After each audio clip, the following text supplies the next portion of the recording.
Well, for the last few days, there have been stories floating around, including this one, uncorroborated, unconfirmed stories that the Turkish intelligence have audio, and also unconfirmed was news of video of the what happened inside the consulate behind me, the possible demise of Jamal Khashoggi. The report in today's media here in Turkey says that there was a recording made on his Apple Watch, on his iWatch, that he left his phone outside with his fiancée. He went inside.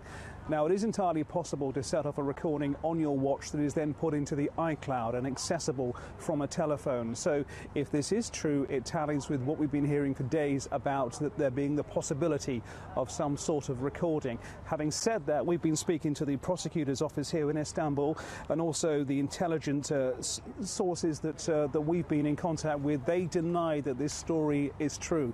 But this is a murky situation where there is a mix of uncorroborated stories coming out all the time and official denials. It's a twin track scenario at the moment for us to cope with.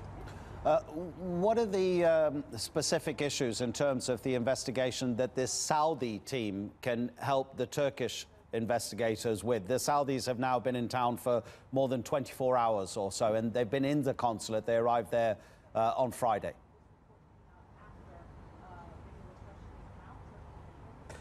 Yeah, we heard that there was two teams that arrived, and we heard initially that there was a team to deal with the diplomacy between the two governments, the Saudi government and the Turkish government, and then the other team, not the largest of teams, I have to say, because we watched them come in to the consulate on Friday afternoon to deal with what is going on there.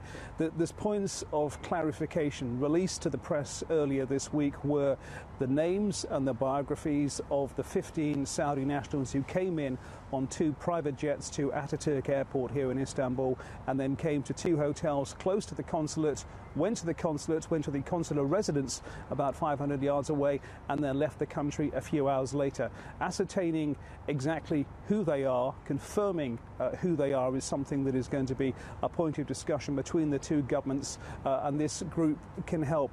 But at the same time that this is going on, the official line is that there is a joint investigation, that they are both trying to sort out exactly what has been going on. This came later in the week, this rapprochement approach of a joint investigation. Earlier in the week, you may recall that the official line was that if Saudi Arabia say that these allegations are, quote, baseless, then the Turkish government said that they had to prove that they were baseless. At the moment, we now have this joint investigation going on to see exactly what happened in the consulate just behind me.